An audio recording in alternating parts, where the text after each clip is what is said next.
Right. Let's not beat about the bush. The world feels closer to the edge than it has in decades. After the US bombed 3 Iranian nuclear facilities, Fordow, Natanz and Isfahan, there's a new chilling fear in the air: nuclear war. Iran's foreign minister is warning of everlasting consequences, and the British Prime Minister is urging calm, but let's be real, when superpowers clash, everyone gets nervous.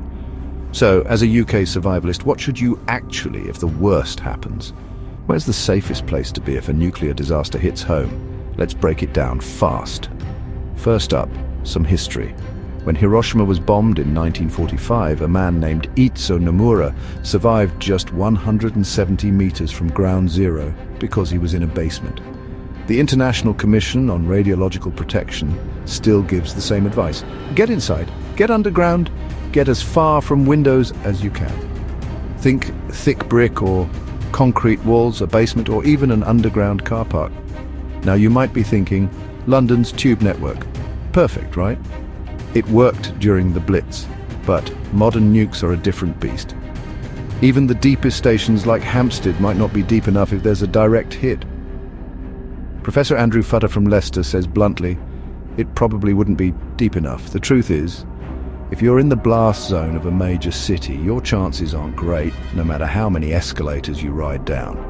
So what really matters is distance. The further you are from a target, the better. Nuclear blasts come with a cocktail of horrors: blinding fireballs, searing heat, shockwaves and radiation that can travel for miles. Fallout can drift with the wind and contaminate areas far from any actual explosion. Based on property research and expert analysis, the safest spots in the UK aren't your big cities. They're the quieter corners, places less likely to be on anyone's list of strategic targets.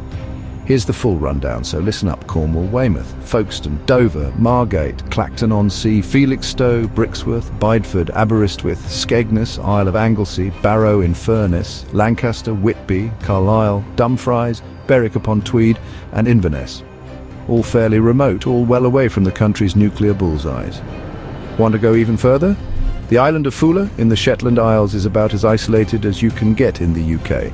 If you're serious about survival, remoteness is your best friend. Don't forget, after a detonation, you've got maybe 10 minutes before fallout arrives. Use that time to get sheltered. Deep underground, thick walls, the whole lot. If you're outside, move quick, get inside, and stay put until the official all clear. Look, I hope none of us ever need this advice, but in a world that feels increasingly unstable, it pays to be prepared, not paranoid, right? Stay safe, plan ahead. And if you can, maybe consider a quiet weekend in Cornwall, just in case. If you found this useful, hit subscribe for more practical survival tips.